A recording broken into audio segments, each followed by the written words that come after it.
자, 이제 미켈란젤로에 대한 본격적인 이야기를 나눠보도록 하겠습니다. 일단 그의 성격에 대한 이야기부터 한번 해보죠. 다재다능한 천재였던 것만큼이나 깐깐하고 고집스럽고 한마디로 완벽주의자가 아니었을까 싶은데요. 예, 맞습니다. 완벽주의자라고 알려져 있는데요. 실제로 저는 미켈란젤로의 작품을 보면 작품 안에 그의 성격이 그대로 반영되는 것처럼 느껴집니다. 특히 이제 인체 조각을 보면요. 진짜 살아있는 것 같아요, 사람이. 그런 느낌을 많이 받는데요. 실제로 미켈란젤로가 인체를 굉장히 사실적으로 묘사하기 위해서 인체에 대한 연구를 굉장히 많이 했습니다. 유명한 일화가요, 산토 스피리토 교회 그 납골당에 가서요, 시체를 파내가지고 시체를 직접 해부하면서 이 그 근육의 구조, 뼈의 구조를 직접 연구했다는 일화가 전해지기도 하죠. 그때 당시에도 무덤 파거나 시체를 해부하는 행위가 종교적으로는 불가능하지 않았을까요? 예, 그렇죠. 당시 가톨릭 교회에서 시체를 훼손하는 모든 행위를 다 금지하고 있었는데요. 그런데 그렇다고 해서 해부가 완전히 없었던 것은 아닙니다. 네.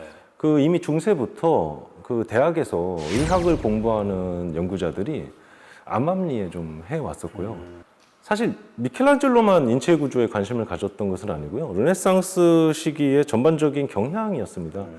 혹시 레오나르도 다빈치가 남긴 해부학 노트도 굉장히 그렇죠. 널리 알려져 있지 유명한 않습니까? 노트죠. 예. 근데 미켈란젤로의 경우에는 당대에 유행하던 신플라톤주의 철학의 신봉자였고요. 그래서 인간은 신의 모습을 따라 창조되었으니까 이상적인 신체야말로 신성함을 구현하는 길이다. 이런 생각을 가지고 인체 묘사에 더욱 많은 노력을 좀 기울였던 것 같기도 합니다. 얘기를 듣고 보니까 바로 이 조각상이 떠오릅니다. 저도 제 아주 좋아하는 피에타입니다.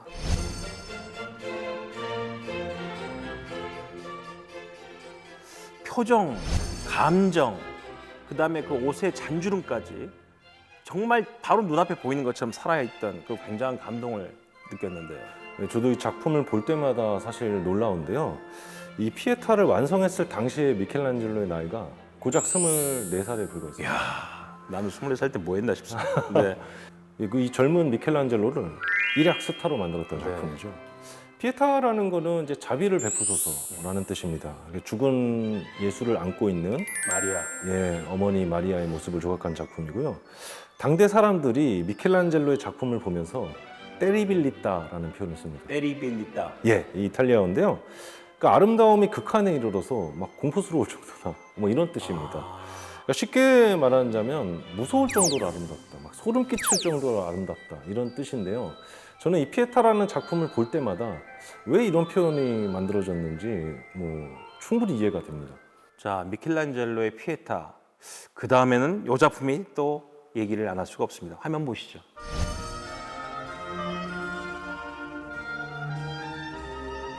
네, 그 유명한 시스티나 예배당의 천장화죠.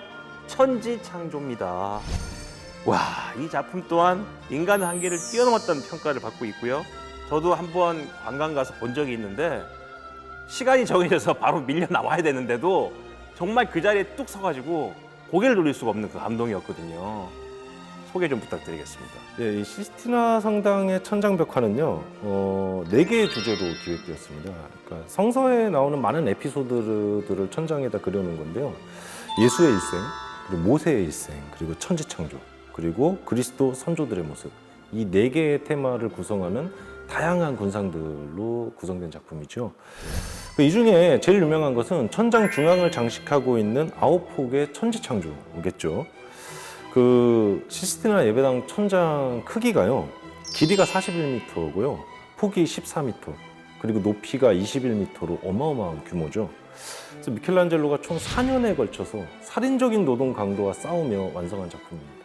그러면 받침대를 높이 세우고 거기에 서서 고개를 들고 천장에다가 그랬다는 얘기 아닙니까? 예, 이제 비계라는 구조물을 세우고 거기 올라가서 고개를 뒤로 꺾은 채 그림을 그려야 했는데요. 극한의 환경, 극한의 노동 강도였겠죠. 네. 근데 그럼에도 불구하고 너무나 완벽하게 걸작을 완성해낸 거죠. 참, 저 작품, 우리가 말한 천지창조 작품 하나만 보더라도 정말 완벽주의자다라는 생각을 하게 되는데, 완벽을 넘은 또 다른 완벽이라고 해도 과언이 아닐 것 같은 생각이 듭니다.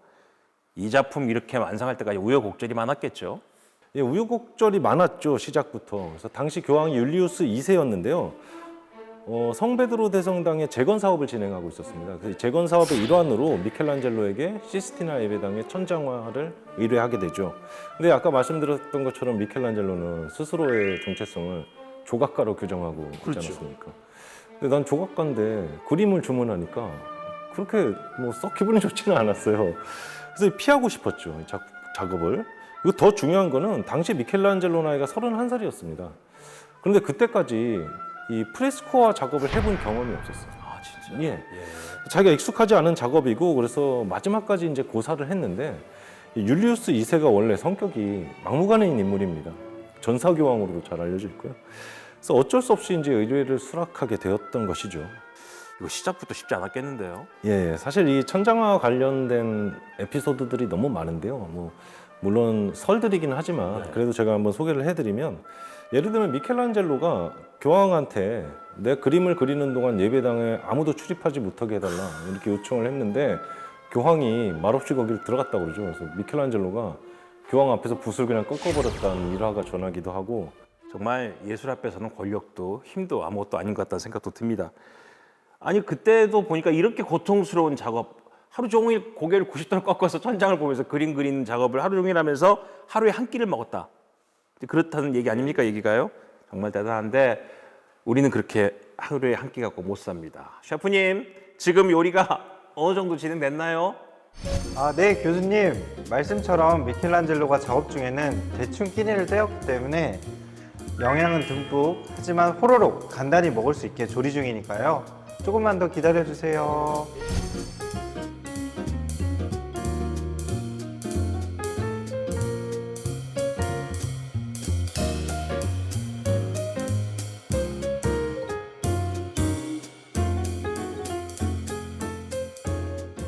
자, 그럼 요리가 완성되고 있습니다. 그 동안에 미켈란젤로 얘기를 조금만 더 해보도록 할게요. 미켈란젤로 하면 레오나르도 다빈치가 항상 등장합니다. 두 사람 나이 차이가 좀 있죠? 예, 레오나르도 다빈치가 한참 선배였죠. 23살이 위였습니다. 선배가 아니네. 한참이군요, 여기가. 네네. 어쨌든 두 명은 르네상스를 대표하는 천재 예술가로 널리 알려져 있는데 성격부터 작업하는 방식까지 서로 굉장히 상반되어 있었습니다. 천재적인 재능을 가진 두 거장의 라이벌 구조. 인류의 문화사를 그만큼 앞당긴 게 아닌가라는 생각도 드는데요. 아주 재밌을 것 같습니다. 예, 먼저 좀 소개를 해드리자면 차이점보다는 이 두 천재에게 공통점이 하나 있었습니다. 아니, 저도 듣기로는 미켈란젤로가 외모 컴플렉스가 있다고 좀 듣긴 들었었는데 그렇죠. 레오나르도 다빈치도 있었나요, 그런 게? 예, 있었습니다. 아. 한번 비교해서 한번 설명을 드려볼게요. 네네네. 말씀하신 대로 미켈란젤로는 외모 컴플렉스를 평생 안고 살았고요. 본래 성격이 다혈질이고 고집이 세고 괴팍하다는 것은 널리 알려진 사실이잖아요. 그래서 어렸을 때 기를란다요의 공방에서 이제 예술을 배우기 시작할 무렵에 함께 배우던 동료에게 그림이 형편없다고 독서를 했던 거죠. 그러니까 이 사람이 독서를 듣는 사람이 참지 못하고 주먹을 날렸는데 그래서 코가 이렇게 주저앉았다고 전합니다. 자화상을 보면은 그런 모습을 확인하실 수 있고요. 그러니까 원래는 코가 좀 있었는데 그렇게 맞아서 주저앉았다? 원래 있었는지는 알 수 없죠. 네네네. 네, 그래서 이게 평생을 가는 외모 컴플렉스로 이어졌고, 그리고 이것 때문에 성격이 더 괴팍해졌다, 이렇게 얘기하는 사람도 있고요. 어쨌든 친구들 사이는 사이가 별로 안 좋았다는 생각이 드는데 가족들과의 관계는 어땠습니까? 그 미켈란젤로는 마음을 나눌 수 있는 친구가 많지는 않았던 것 같고, 근데 가족들과의 관계도 그렇게 원만하지 않았던 것 같아요. 제가 쉽게 설명드리면 가족들은 그냥 미켈란젤로를 돈으로 봤던 것 같아요. 예를 들면은 피렌체에서 다비드 조각을 처음 맡았을 때 아버지였던 루도비코가 그 보수 너무 적으니까 하지 말고 다른 작업을 해라 라고 역정을 냈던 일도 있고요. 아버지뿐만 아니라 형제들도 돈이 필요할 때마다 평생에 걸쳐서 미켈란젤로에게 돈을 요구를 했습니다. 그래서 미켈란젤로의 성격이 괴팍하다 이런 설들이 많지만 제가 거꾸로 미켈란젤로의 입장에서 좀 생각을 해보면 굉장히 외로운 사람이었을 것 같은 생각이 좀 듭니다.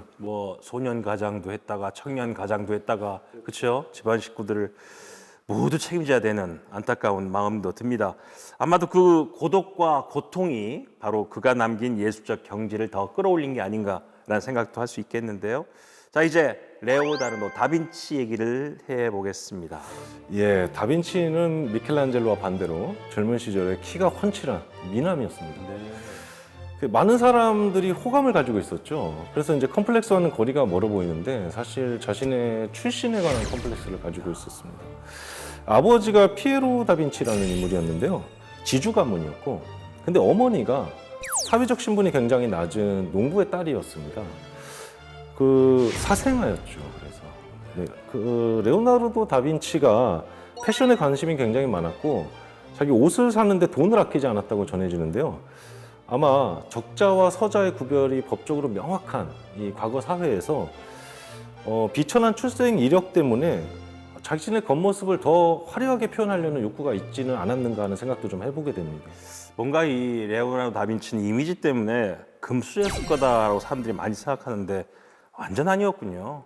어쨌든 두 사람 모두가 컴플렉스가 본인의 재능을 더 발휘할 수 있는 하나의 동인이 되지 않았을까 그런 생각을 해봅니다. 그런데 이 두 사람이 그림 배틀을 할 뻔한 적도 있었다고요? 예, 맞습니다. 두 천재의 정면 대결이 벌어진 사건이 있었는데요. 잠시 후에 전해드리도록 하겠습니다. 네.